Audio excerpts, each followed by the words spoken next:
As of 2020, the world's biggest lithium-ion battery is hooked up to the Southern California power grid and can provide 250 million watts of power, or enough to power about 250,000 homes.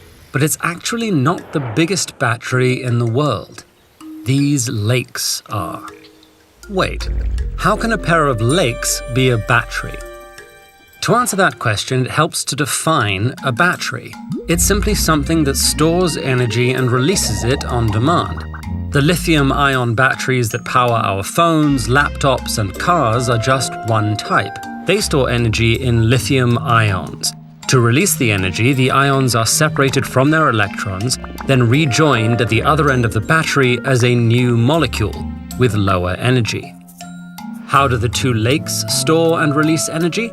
First, one is 300 meters higher than the other. Electricity powers pumps that move billions of liters of water from the lower lake to the higher one.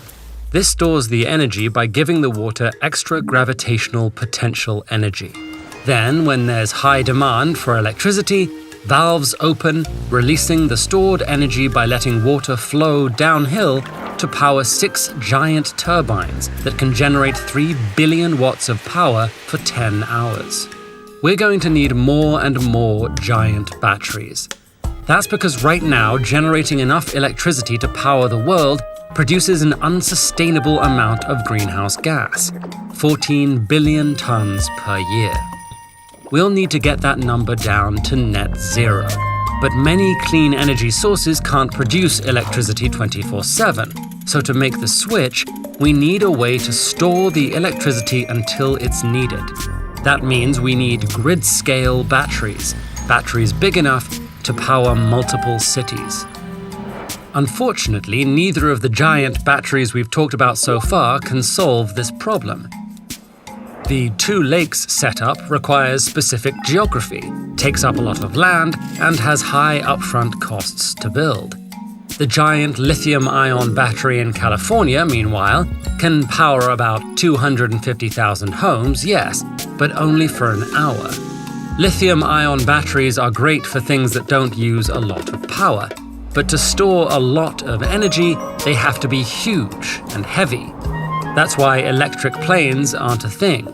The best electric plane can only carry 2 people for about 1,000 kilometers on one charge, or its batteries would be too heavy to fly. A typical commercial jet can carry 300 people over 14,000 kilometers before refueling. Lithium-ion batteries also require certain heavy metals to make.